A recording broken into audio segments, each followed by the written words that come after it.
ಒಂದು ಕತೆ ಹೇಳ್ತೀನಿ ಕೇಳಿ.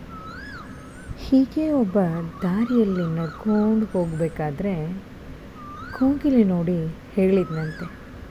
ಏನಂತ ಗೊತ್ತಾ? ಏನಿರ್ಬೋದು? ಏನಂತ ಹೇಳಿರ್ಬೋದು? ಯೋಚನೆ ಮಾಡಿ. ಕೋಗಿಲೆ ನೋಡಿಬಿಟ್ಟು ಮನುಷ್ಯ ಹೇಳಿದ್ನಂತೆ, ಕೋಗಿಲೆ, ನೀನು ಕಪ್ಪಾಗಿರ್ದಿದ್ರೆ ಎಷ್ಟು ಚೆನ್ನಾಗಿರ್ತಿದ್ದೆ ಅಂತ ಹೇಳಿ ಮುಂದಕ್ಕೆ ಹೋಗ್ತಾ ಇದ್ನಂತೆ. ಹೀಗೆ ಹೋಗಬೇಕಾದ್ರೆ ಮತ್ತೆ ಅಲ್ಲೊಂದು ದಾರಿಯಲ್ಲಿ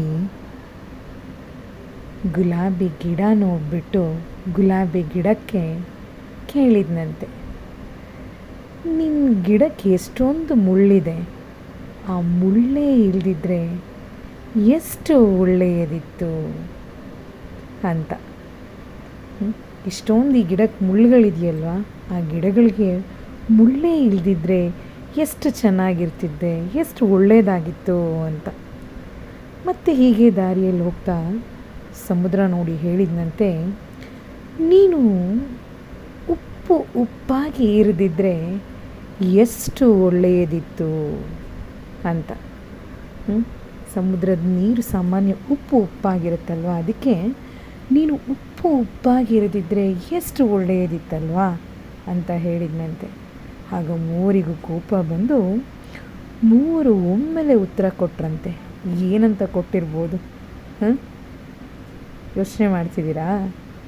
ಹೇ ಮನುಜ, ನಿನ್ನಲ್ಲಿ ಬೇರೆಯವರ ಕೊರತೆಯನ್ನು ಹುಡುಕುವ ಗುಣ ಇಲ್ಲದಿದ್ದರೆ ಎಷ್ಟು ಒಳ್ಳೆಯದಿತ್ತು ಅಂತ.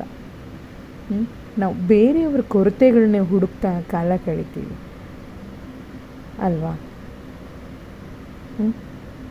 ಈ ಕತೆ ನಿಮ್ಗೆ ಇಷ್ಟ ಆಗಿದ್ದರೆ ಒಂದು ಸಬ್ಸ್ಕ್ರೈಬ್ ಮಾಡಿ, ಶೇರ್ ಮಾಡಿ ಅಂತ ಕೇಳ್ಕೊತೀನಿ. ಥ್ಯಾಂಕ್ ಯು, ಧನ್ಯವಾದಗಳು.